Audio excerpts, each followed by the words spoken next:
BS ಯಡಿಯೂರಪ್ಪನವರ ಅಭಿಮಾನೋತ್ಸವ ಮೇ 9ನೇ ತಾರೀಕು ಈಗಾಗಲೇ ನಿಗದಿಯಾಗಿರುವಂತಹ ರಾಜ್ಯದ ಎಲ್ಲ ವಿಧಾನಸಭಾ ಕ್ಷೇತ್ರಗಳಿಂದ ಸಾವಿರಾರು ಸಂಖ್ಯೆಯಲ್ಲಿ ಅಭಿಮಾನೋತ್ಸವ ಕಾರ್ಯಕ್ರಮಕ್ಕೆ ಬರ್ತಾ ಇದ್ದಾರೆ. ಜನಸಾಗರವೇ ಹೊತ್ತು ಹರಿದು ಬರ್ತಾ ಇರುವಂಥದ್ದು. ದೇಶದ ಈ ಉಕ್ಕಿನ ಮನುಷ್ಯ ಎಂದೇ ಖ್ಯಾತಿಯಾಗಿರುವಂಥ ಅಮಿತ್ ಶಾಜಿಯವರ ಅಧ್ಯಕ್ಷತೆಯಲ್ಲಿ ನಾಡಿನ ಎಲ್ಲ ಹರಗುರು ಚರಮೂರ್ತಿಗಳ ಒಂದು ದಿವ್ಯ ಸಾನ್ನಿಧ್ಯದಲ್ಲಿ ಕಾರ್ಯಕ್ರಮ ಜರುಗ್ತಾ ಇದೆ. ನಿಜವಾಗ್ಲೂ ಕೂಡ ನಮಗೆ ರೋಮಾಂಚನ ಆಗ್ತಾ ಇರುವಂಥದ್ದು.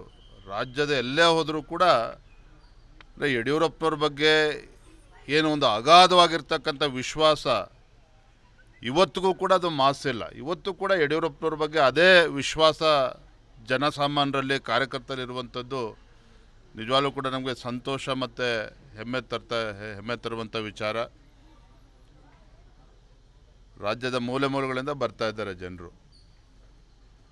ಈಗಾಗಲೇ ತಮ್ಮ ಮಾಹಿತಿ ಸಿಕ್ಕಿರುವಾಗೆ 8ನೇ ತಾರೀಕು ಸಂಜೆ 5 ಗಂಟೆಗೆ ಪುರಪ್ರವೇಶ. ಯಡಿಯೂರಪ್ಪನವರು ಬೆಂಗಳೂರಿನಿಂದ ಚಿತ್ರದುರ್ಗಕ್ಕೆ ಬರ್ತಾರೆ.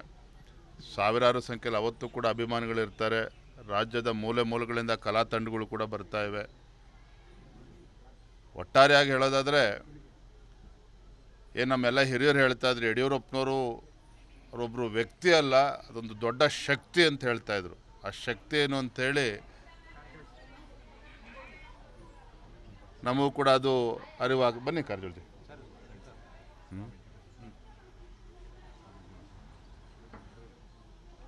ಸಾವಿರಾರು ಸಂಖ್ಯೆಯಲ್ಲಿ ನಾಡಿನ ಪರಮ ಪೂಜ್ಯರು, ಜಗದ್ಗುರುಗಳು, ಎಲ್ಲ ಸಮಾಜದ, ಎಲ್ಲ ಜಾತಿ, ಎಲ್ಲ ಸಮಾಜದ ಮಠಮಾನ್ಯ ಗುರುಗಳು ಎಲ್ಲರೂ ಕೂಡ ಈ ಕಾರ್ಯಕ್ರಮದಲ್ಲಿ ಭಾಗವಹಿಸ್ತಿದ್ದಾರೆ. ಭಾಳ ಅಪರೂಪವಾಗಿರ್ತಕ್ಕಂಥ, ಭಾಳ ವಿಶೇಷವಾಗಿರ್ತಕ್ಕಂಥ ಕಾರ್ಯಕ್ರಮ.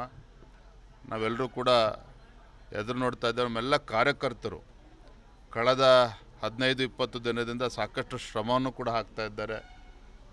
ನಿನ್ನೆ ಮೈಸೂರು ಪ್ರವಾಸ ಮುಗಿಸ್ಕೊಂಡು ಬೆಂಗಳೂರಿಗೆ ಬಂದಾಗ ತಂದೆಯವ್ರ ಜೊತೆಲಿ ಮಾತನಾಡ್ತಿದ್ದೆ. ಪಾಪ ಯಡಿಯೂರಪ್ಪರು ನೋಡಿ ಅವ್ರು ಎಷ್ಟು ಕಾಳಜಿ ಅಂತ ಹೇಳಿದರೆ, ಇಲ್ಲಪ್ಪ ನೀವು ರಾಜ್ಯದ ಮೂಲೆ ಮೂಲೆಗಳಿಂದ ಬಸ್ಸು ಕಾರುಗಳು ತೆಗೆದುಕೊಂಡು ಬರ್ತಾರೆ, ಎಲ್ರಿಗೂ ಮಾಹಿತಿ ಕೊಡಬೇಕು, ನಿಧಾನವಾಗಿ ಬರಬೇಕು, ಅವರೆಲ್ಲರೂ ಕೂಡ ಊಟ ಉಪಚಾರ ವ್ಯವಸ್ಥೆ ಸರಿಯಾದ ರೀತಿಯಲ್ಲಿ ಆಗಬೇಕು ಅಂದರೆ ಯಡಿಯೂರಪ್ಪನವರ ಕಾಳಜಿ ಏನು ಅನ್ನೋದು ಇದರಲ್ಲಿ ಅರ್ಥ ಆಗ್ತದೆ. ಮೊನ್ನೆನೂ ಕೂಡ ಆ ಮಾತನ್ನು ಹೇಳಿದರು, ನಿನ್ನೆನೂ ಕೂಡ ಅದೇ ಮಾತನ್ನು ಹೇಳ್ತಾಯಿದ್ರು. ಎಲ್ಲರೂ ಜೋಪಾನಾಗಿ ಬಂದು ಜೋಪಾನ ಹೋಗಬೇಕು, ನೀವೆಲ್ಲರೂ ತಿಳಿಸ್ಬೇಕು ಅನ್ನೋ ಕಿವಿ ಮಾತನ್ನು ಕೂಡ ಅವ್ರು ಹೇಳ್ತಾಯಿದ್ರು. ಭಾಳ ಅಪರೂಪವಾಗಿರ್ತಕ್ಕಂಥ ಕಾರ್ಯಕ್ರಮ, ಭಾಳ ಯಶಸ್ವಿಯಾಗಿ ಆಗ್ತದೆ. ತಮ್ಮೆಲ್ಲರ, ನಮ್ಮ ಮಾಧ್ಯಮದ ಸ್ನೇಹಿತರು ಕೂಡ ಸಂಪೂರ್ಣ ಬೆಂಬಲ ಇರಬೇಕು, ಸಹಕಾರ ಇರಬೇಕು ಅಂತೇಳಿ ಸಂದರ್ಭ ವಿನಂತಿ ಮಾಡ್ತಾ ಇದ್ದೇನೆ. ಮತ್ತೊಂದು ಬಹಳ ಸಂತೋಷ ತರುವಂಥ ವಿಚಾರ, ಏನು ಚಿಕ್ಕಮಗಳೂರು ಜಿಲ್ಲೆಯ ಶೃಂಗೇರಿ ವಿಧಾನಸಭಾ ಕ್ಷೇತ್ರ, ಅಲ್ಲಿನ ಹಿಂದಿನ ಶಾಸಕರು ಮತ್ತು ಈಗ ಗೆದ್ದಿರ್ತಕ್ಕಂಥ ಶಾಸಕರು ನಮ್ಮ ಜೀವರಾಜ್ ಅಣ್ಣ ಅವರು ಕಳೆದ ಚುನಾವಣೆ ಪರಾಭವಗೊಂಡಾಗಲೇ ತತ್ಕ್ಷಣ ಅವರು ಹೈಕೋರ್ಟ್ ಮೆಟ್ಟಲನ್ನು ಕೂಡ ಏರಿದರು. ಸುಪ್ರೀಂ ಕೋರ್ಟ್ ತನಕನೂ ಕೂಡ ಹೋಯಿತು. ಈಗ ಹೈಕೋರ್ಟಿನ ಆದೇಶದ ನಂತರದಲ್ಲಿ ನೆನ್ನೆ ಮತ ಎಣಿಕೆನಾಗಿದೆ. ಬೆಳಗ್ಗಿನ ಜಾವ 1 ಗಂಟೆ 55 ನಿಮಿಷಕ್ಕೆ ನಮಗೂ ಕೂಡ ಮಾಹಿತಿ ಬಂತು. ಜೀವರಾಜ್ ಅವರು, ನಮ್ಮ ಜೀವರಾಜ್ ಅಣ್ಣವರು 56 ಮತಗಳಿಂದ ಗೆದ್ದಿದ್ದಾರೆ ಅನ್ನುವ ಸಮಾಚಾರವನ್ನು, ಶುಭ ಸುದ್ದಿಯನ್ನು ಅವರು ಕೂಡ ನೀಡಿದ್ದಾರೆ. ಅದು ಎಲ್ಲೋ ಒಂದು ಕಡೆ ಕಾಂಗ್ರೆಸ್ ಅವರು, ನಮಗೆ ಬರ್ತಾ ಇರ್ತಕ್ಕಂಥ ಮಾಹಿತಿ, ಇಲ್ಲಿ ಅಧಿಕಾರಿಗಳ ಮೇಲೆ ಸಾಕಷ್ಟು ಒತ್ತಡವನ್ನು ಹಾಕುವಂಥ ಕೆಲಸ ಮಾಡ್ತಾ ಇದ್ದಾರೆ. ಚುನಾವಣಾ ಫಲಿತಾಂಶ ಘೋಷಣೆ ಮಾಡಬಾರ್ದು ಅನ್ನೋ ಅಲ್ಲಿವರೆಗೂ ಕೂಡ ಒತ್ತಡವನ್ನು ಹೇರ್ತಾ ಇದ್ದಾರೆ. ಎಲ್ಲೋ ಒಂದು ಕಡೆ ಪರಾಭವಗೊಂಡಂಥ ಅಭ್ಯರ್ಥಿ ರಾಜೇಗೌಡರು ಹೈಕೋರ್ಟಿಗೆ ಹೋಗೋದಕ್ಕೆ ಅವ್ರಿಗೆ ಸಮಯವನ್ನು ಕೊಡಬೇಕು ಅನ್ನೋ ಒಂದು ಕುತಂತ್ರವು ಕೂಡ ನಡೀತಾ ಇದೆ ಅನ್ನೋದು ಕೂಡ ಕೇಳ್ತಾ ಇದ್ದೇವೆ. ಆದರೆ ನಾನು ತಮ್ಮ ಮೂಲಕ ಅವರೆಲ್ಲರಲ್ಲೂ ಕೂಡ ವಿನಂತಿ ಮಾಡ್ತೇನೆ, ಜನರ ಆಶೀರ್ವಾದದಿಂದ ಗೆದ್ದಿರುವಂತಹ ಜೀವರಾಜ್ ಅವರು, ಈಗಾಗಲೇ ಅವ್ರಿಗೆ ಅನ್ಯಾಯ ಆಗಿದೆ. ಕಳೆದ 3 ವರ್ಷ ಅವರ ಶಾಸಕ ಸ್ಥಾನ ಸಿಗದೆ ಅನ್ಯಾಯ ಆಗಿದೆ. ಇನ್ನೂ ಕೂಡ ಅನ್ಯಾಯವನ್ನು ಮುಂದುವರಿಸ್ದೇನೆ ಗೌರವಯುತವಾಗಿ ಜನರ ಆಶೀರ್ವಾದನ ಜನರ ತೀರ್ಪನ್ನು ಒಪ್ಕೋಬೇಕು. ಅವರಿಗೆ ಮುಂದಿನ 2 ವರ್ಷಗಳ ಕಾಲ ಶಾಸಕರಾಗಿ ಕೆಲಸ ಮಾಡೋದಕ್ಕೆ ಅನುವು ಮಾಡಿಕೊಡ್ಬೇಕು ಅಂತೇಳಿ ತಮ್ಮ ಮುಖೇನ ಅವ್ರಿಗೆ ವಿನಂತಿಯನ್ನು ಕೂಡ ನಾನು ಮಾಡ್ತಾ ಇದ್ದೇನೆ. ಸಿದ್ದರಾಮೋತ್ಸವ ಮಾಡಿದ್ರು ಕಾಂಗ್ರೆಸ್ನವರು, ಬಿಜೆಪಿಯವರು ಅಭಿಮಾನೋತ್ಸವ ಮಾಡ್ತಾ ಇದ್ದಾರೆ. 9ನೇ ತಾರೀಕು ಆ ಜನಸಾಗರ ಮತ್ತು ಜನಸಾಗರದಲ್ಲಿರುವಂತಹ ಯಡಿಯೂರಪ್ಪನವ್ರ ಬಗ್ಗೆ ಇಟ್ಟಿರ್ತಕ್ಕಂಥ ಅಭಿಮಾನ ನೋಡಿದಾಗ ತಮಗೆ ಗೊತ್ತಾಗ್ತದೆ. ನಾನು ಒಂದು ಮಾತನ್ನು ನೇರವಾಗಿ ತಮ್ಮ ಮೂಲಕ ಹೇಳೋದಕ್ಕೆ ಇಷ್ಟಪಡ್ತೇನೆ. ಇದೇನೋ ವಿಜೇಂದ್ರರ ಶಕ್ತಿ ಪ್ರದರ್ಶನ ಆಗಲಿ, ಇದು ಯಾವುದೂ ಕೂಡ ಅಲ್ಲ, ಯಾವುದು ಚುನಾವಣೆಗಳು ಇಲ್ಲ, ಯಾವುದೂ ಕೂಡ ಇಲ್ಲ. ಆದರೆ ನನಗೂ ಒಂದು ಮನಸ್ಸಲ್ಲೂ ಕೂಡ ಇತ್ತು ಭಾಳ ವರ್ಷಗಳು. ಯಾಕೆಂದರೆ ಯಡಿಯೂರಪ್ಪನವರು ಅಂತೇಳಿದ್ರೆ ಕಾಲಿಗೆ ಚಕ್ರವನ್ನು ಕಟ್ಟಿಕೊಂಡು ಯಡಿಯೂರಪ್ಪನವರು, ಅನಂತಕುಮಾರ್ ಅವರು, ರಾಮಚಂದ್ರೇಗೌಡರು, VS ಆಚಾರ್ಯ ಅವರು, ತಂಗ ಅವರು, MP ಕರ್ಕಿ ಅವರು, ಅಂದರೆ ಅನೇಕ ಹಿರಿಯರ ಒಂದು ತಪಸ್ಸಿದೆ, ಕಾರ್ಯಕರ್ತರ ಶ್ರಮ ಇದೆ. ಯಡಿಯೂರಪ್ಪನವರು ಅಂತೇಳಿದರೆ ಇವತ್ತು ರೈತರ ಪರವಾಗಿ, ಬಡವರ ಪರವಾಗಿ ಯಾವತ್ತೂ ಕೂಡ ಧ್ವನಿನೇ ಎತ್ಕೊಂಡು ಬಂದಿರತಕ್ಕಂಥವ್ರು, ಶೋಷಿತ ಸಮುದಾಯಗಳ ಧ್ವನಿಯಾಗಿ ಕಳೆದ 5 ದಶಕಗಳ ಕಾಲ ದುಡಿದಂಥವ್ರು. ಅಂಥ ಒಬ್ಬ ದಣಿವರೆಯದ ನಾಯಕನಿಗೆ ಒಂದು ಒಳ್ಳೆಯ ಕಾರ್ಯಕ್ರಮ ಆಗಬೇಕು, ಅವರಿಗೆ ಸನ್ಮಾನ ಮಾಡಬೇಕು.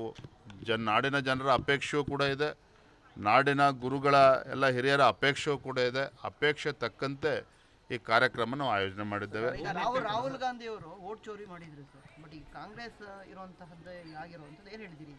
ಅಲ್ಲ, ಈಗ ಆರಂಭದಲ್ಲಿ 2023 ಕೂಡ ಚುನಾವಣೆ ಸಂದರ್ಭದಲ್ಲಿ ನಿಮ್ಮದೇ ಸರ್ಕಾರ ಇದ್ದಂಥ ಸಂದರ್ಭದಲ್ಲಿ ಹೇಗೆ ಲೋಪ ಆಯಿತು ಅಂತ ಬ್ಯಾಲೆಟ್ ಪೇಪರ್ ಎಣಿಕೆ ಮಾಡುವಂಥ ಸಂದರ್ಭದಲ್ಲಿ ನೋಡಿ, ಹೇಗಲೇ ಲೋಪ ಆಯಿತು, ಏನೇನಾಯಿತು, ಅಲ್ಲಿ ಯಾವ ರೀತಿ ಒತ್ತಡ ತಂತ್ರನ ಹೇರಿದ್ರು, ಇವೆಲ್ಲವೂ ಕೂಡ ಜೀವರಾಜಣ್ಣವರೇ ಹೇಳ್ತಾರೆ. ಆದರೆ ಇವ್ರಿಗೇನಾದರೂ ಕಿಂಚಿತ್ತಾದರೂ ಕೂಡ ಇವತ್ತೇನು ಕಾಳಜಿ ಇದ್ದರೆ, ಒಂದು ಪ್ರಜಾಪ್ರಭುತ್ವ ವ್ಯವಸ್ಥೆ ಬಗ್ಗೆ ನಂಬಿಕೆ ಇದ್ದರೆ ಈ ರೀತಿ ಕುತಂತ್ರಗಳನ್ನು ಬಿಟ್ಟು ಅವರಿಗೆ ಅನುವು ಮಾಡಿಕೊಡ್ಬೇಕು. ಅವರು ಶಾಸಕರು ಅಂತೇಳಿ ತತ್ಕ್ಷಣ ನೋಡ್ರಿ, ಕಾಂಗ್ರೆಸ್ ಅವರು ಒಂದು ಅರ್ಥ ಮಾಡ್ಕೋಬೇಕು. ಕಾಂಗ್ರೆಸ್ ಪಕ್ಷದ ಬಗ್ಗೆ ಆಗಲಿ, ಕಾಂಗ್ರೆಸ್ ನಾಯಕತ್ವದ ಬಗ್ಗೆ ಆಗಲಿ ದೇಶದ ಜನರು ವಿಶ್ವಾಸನ ಕಳೆದುಕೊಂಡಿದ್ದಾರೆ. ನಾಳೆ ಫಲಿತಾಂಶ ಬಂದಮೇಲೆ ಗೊತ್ತಾಗ್ತದಲ್ಲ, ಪಶ್ಚಿಮ ಬಂಗಾಳದಲ್ಲಿ ಅವ್ರ ಹಣೆಬಾರ ಏನು, ಮತ್ತೊಂದು ಕಡೆ ಅವ್ರ ಹಣೆಬಾರ ಏನು ಅಂತೇಳಿ. ಆದರೆ ವಾಸ್ತವಿಕ ಸತ್ಯನ ಅರ್ಥ ಮಾಡ್ಕೊಳ್ಳೋದೇನೆ ಇವತ್ತು ರಾಹುಲ್ ಗಾಂಧಿ ಇರ್ಬೋದು, ಕಾಂಗ್ರೆಸ್ ಪಕ್ಷದ ಮುಖಂಡರಿರ್ಬೋದು. ಒಂದು ಸಂದರ್ಭದಲ್ಲಿ 403 ಸಂಸದರಿದ್ದರು ಇಡೀ ದೇಶದಲ್ಲಿ. ಇವತ್ತಕ್ಕಿಂತ ಹೀನಾಯ ಪರಿಸ್ಥಿತಿ ಬಂತು. ಸೊ ಒಟ್ಟಾರೆಯಾಗಿ ಕಾಂಗ್ರೆಸ್ ಪಕ್ಷದ ಬಗ್ಗೆ ಜನರು ವಿಶ್ವಾಸನ ಕಳೆದುಕೊಂಡಿದ್ದಾರೆ. ರಾಜ್ಯದಲ್ಲಿ ಗ್ಯಾರಂಟಿಗಳ ನೆಪವನ್ನು ಒಡ್ಕೊಂಡು ಕುಂಡ್ಕೊಂಡು ಏನೋ ಸರ್ಕಾರ ನಡೆಸ್ತಾ ಇದ್ದಾರೆ. ಆದರೆ ಫಲಿತಾಂಶ ನಾಳೆ 4ನೇ ತಾರೀಕು ನಾಳೆನೇ ಇವ್ರ ಹಣೆಬರ ಏನೋ ಅಂತ ಗೊತ್ತಾಗ್ತದಲ್ಲ. ಬ್ಯಾಲೆಟ್ ಆಗಲಿ EVM ಆಗಲಿ ಕಾಂಗ್ರೆಸ್ ಇವ್ರ ಹಣೆಬರ ತಪ್ಪಿಸೋದಕ್ಕೆ ಸಾಧ್ಯ ಇಲ್ಲ.